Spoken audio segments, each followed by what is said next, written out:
warahmatullahi wabarakatuh. Alhamdulillahirabbil alamin wassalatu wassalamu ala asrofil anbiya wal mursalin wa ala alihi washabihi ajmain amma ba'du. Di sini saya akan menyampaikan makalah tentang teknik penulisan surat yang diampu oleh Ibu Sri Handayani MPD yang kami hormati. Kami beranggotakan saya Muhammad Samsul Ma'arif dan teman saya Suryani Dua Acim. Langsung saja kepada pembahasan. Teknik penulisan surat. Pengertian surat. Surat adalah sarana komunikasi untuk menyampaikan informasi tertulis oleh suatu pihak untuk pihak lain. Fungsinya mencakup 5 hal. Sarana komunikasi sebagai wakil penulis, alat bukti tertulis, sarana menghemat waktu. Pada umumnya dibutuhkan perangko dan amplop sebagai alat ganti bayar jasa pengiriman. Semakin jauh tujuan pengiriman surat, maka nilai yang tercantum di perangko harus semakin besar juga. Surat secara umum digolongkan menjadi 3, yaitu surat pribadi, surat dinas, dan surat niaga. Apabila ditinjau dari segi 6 bentuk, ada dan bahasa yang digunakan. Sedangkan apabila digolongkan berdasarkan pemakaian, dapat dibagi menjadi 3, yaitu surat pribadi, surat resmi, dan surat dinas. B. Teknik menulis surat pribadi. Surat pribadi adalah surat yang ditulis seseorang untuk menyampaikan isi hati untuk orang lain. Isi surat pribadi sangat tergantung pada penulis surat. Pada prinsipnya, penulis surat pribadi tidak ada pedoman yang baku. Bahasa yang digunakan tidak harus resmi, sesuai dengan seperti yang pribadi. Maka format surat pribadi kata-katanya tidak ada aturan yang baku. Meskipun demikian, harus ada dalam surat pribadi adalah 1. Tanggal surat, 2. Alamat surat, 3. Salam pembuka, 4. Tubuh surat, 6. Tanda tangan, dan 7. Nama pengirim. Lalu, hal-hal yang perlu diperhatikan dalam pembuatan surat pribadi adalah penggunaan etika bahasa. Untuk contohnya,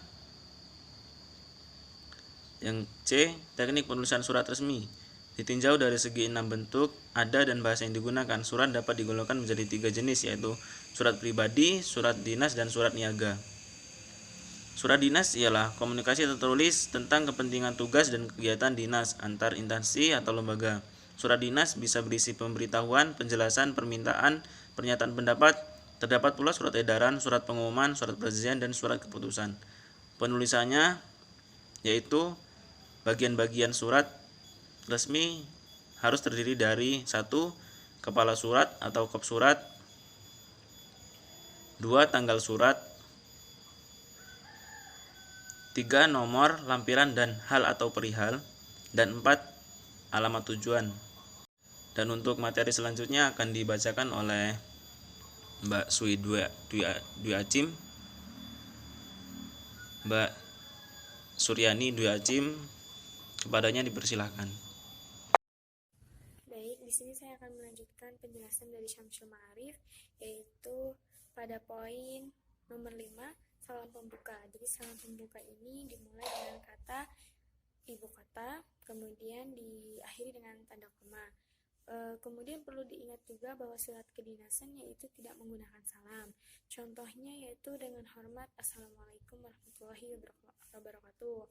Kemudian poin kedua yaitu yang ke-6, isi surat. Jadi isi surat ini terbagi menjadi 3 paragraf, yaitu paragraf pembuka, paragraf isi, dan paragraf penutup. Kemudian poin 6 yaitu salam penutup. Jadi salam penutup ini sama seperti salam pembuka, yaitu diawali dengan kata awal hurufnya itu dengan huruf kapital, kemudian diakhiri dengan tanda koma. Contohnya hormat saya, yaitu haknya besar. Kemudian pengiriman surat. Pengiriman surat ini pengirim menulis surat dengan huruf kecil, kemudian kecuali di awal kata, kemudian tidak diberi tanda kurung atau garis miring. 9 yaitu tembusan. Tembusan ini yaitu penulisan tembusan ini dimulai dengan huruf kecil, kemudian diakhiri dengan titik 2. Kemudian penulisan tembusan juga ada ketentuan-ketentuannya.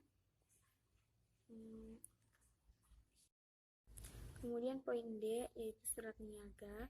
Surat niaga ini yaitu digunakan pada badan penyelenggara usaha niaga seperti industri dan jasa. Kemudian ada lagi surat dinas. Surat dinas ini itu digunakan untuk resmi, yaitu Contohnya instansi dinas dan perkantoran. Dan yang terakhir yaitu surat lamaran kerja, yaitu yang dibuat untuk seseorang yang ingin bekerja di sebuah kantor, yaitu dalam pembuatan surat lamaran pekerjaan, yaitu ada tanggal pembuatan surat, terus lampiran, kemudian perihal, kemudian ada alamat, kemudian salam pembuka, isi surat, salam penutup. Baik, hanya itu yang bisa kami sampaikan. Kurang lebih mohon maaf, semoga bisa menjadi wawasan baru